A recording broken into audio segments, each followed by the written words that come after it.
Oke, welcome back to my channel. Semoga sehat dan sukses selalu buat kalian semua yang sudah subscribe dan like video ini. Dan buat teman-teman di rumah yang dalam keadaan kurang enak badan atau dalam keadaan sakit, saya doain cepat sembuh teman-teman, biar kita bisa trading dan trading bareng lagi tentunya. Oke, langsung saja teman-teman ya. Untuk update market kali ini ya, Bitcoin masih ada koreksi sedikit, hampir 1%, tapi ya minimal harganya masih tetap di harga di atas 30.000 dolar ya. Untuk Ethereum masih tetap di atas 1.800-an. Tetapi yang lain di sini signifikan terjadi penurunan, teman-teman ya. Untuk PP2 untung kalian nggak masuk kan. Kemarin saya buat videonya jangan masuk dulu karena belum ada kejelasan di PP2. PP pun mengikuti ya teman-teman, Solana mengikuti, CFX lumayan tajam ya, hampir 5% penurunan, Lofi apalagi ya. Hampir 8% teman-teman, dan bond juga ya hampir 8% teman-teman. Tapi kalau bond ini orang masih cuan ya karena kenaikan kemarin ya, harga kemarin itu kalau saya nggak salah di minggu kemarin bond itu 0,8 dolar kalau saya nggak salah ya. Jadi ini masih tetap posisi cuan, yang mau take profit mungkin sudah take profit ya. Oke, yang lain masih mengikuti ya ketika Bitcoin terjadi hang-hang ya. Untuk Shiba ya 0,51%, hampir 1% koreksi. Nah, ada berita menarik teman-teman ya. Mungkin teman-teman tahu si Novogratz ya, Mike Novogratz ini teman-teman, dia investor juga dan pro terhadap cryptocurrency. Di sini dia mendesak teman-teman, dia mendesak orang-orang untuk ayo kalian tuh cek lagi nih, cryptocurrency ini bisa menolong kalian dan lain-lain. Nah, kenapa dia bisa mengatakan seperti itu? Karena mulai terjadi guncangan ekonomi ya di Amerika ya.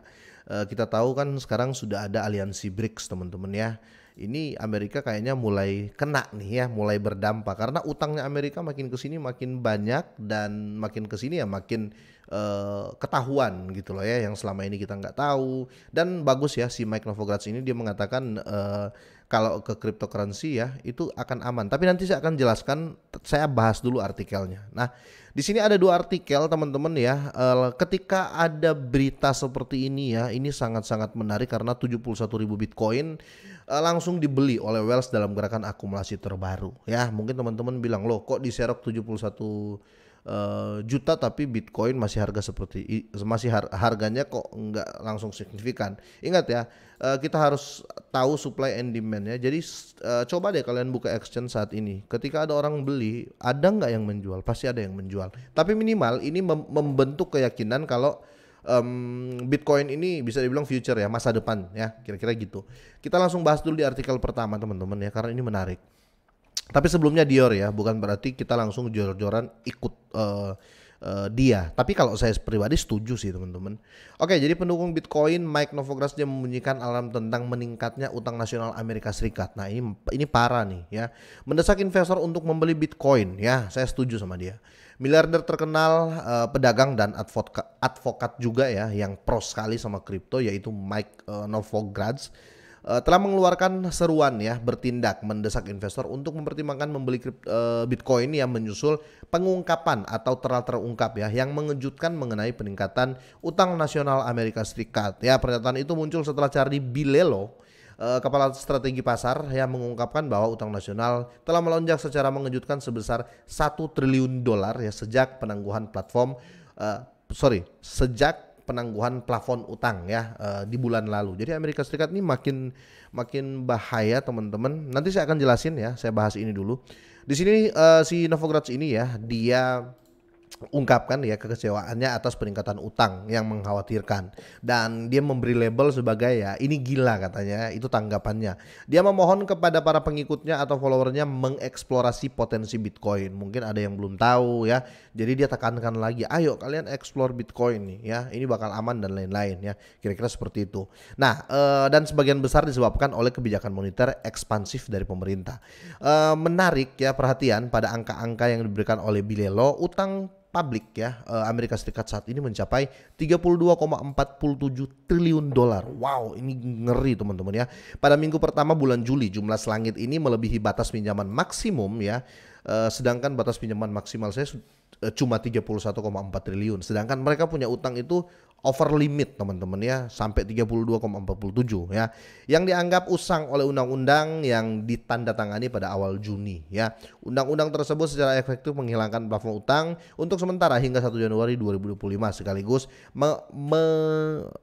mengamanatkan pengurangan defisit anggaran Amerika Serikat sebesar 1,5 triliun selama dekade berikutnya ya. Oke, saya setuju dengan Mike Novogratz ini teman-teman karena gini ya. Apa sih yang tidak bisa disita pemerintah ya? Aset apa sih yang nggak bisa disita pemerintah? Ini selalu saya ulang-ulang ya. Kenapa saya berstatement setuju dengan Mike Novogratz ini?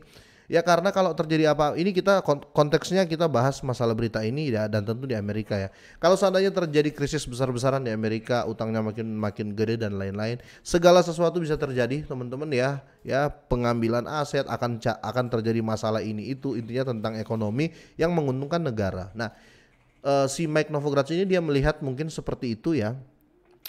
Mending uang kalian kalau banyak ya kalian masuk ke kripto, masuk ke Bitcoin, supaya kalau terjadi apa-apa dengan pemerintahan, terjadi apa-apa dengan ekonomi di Amerika ya, kalian aman-aman saja ya. Maksudnya seperti itu ya, karena pemerintah nggak bisa ambil aset kalian ya. Ini cryptocurrency bos, nggak bisa pemerintah ambil ya. Hacker sejago apapun tidak bisa menghack Bitcoin ya, tidak bisa menghack Bitcoin. Kalau hack exchange ya sudah sering terjadi ya, karena exchange kan pihak ketiga teman-teman ya. Tapi kalau sistemnya di cryptocurrency itu tidak bisa dihack teman-teman ya. Kira-kira gitu. Makanya saya sepakat dengan Mike Novogratz ini teman-teman ya. Kalau negara sedang goyang, sudah mau hancur ya, semoga enggak hancur.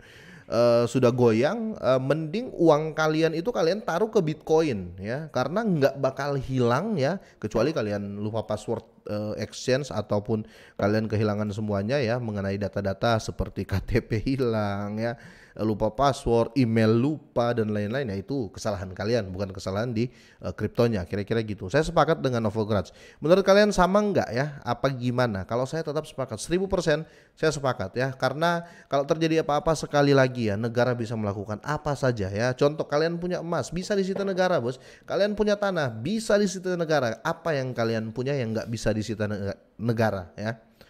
Ya cuma kripto ya kan. Makanya saya setuju dengan dia.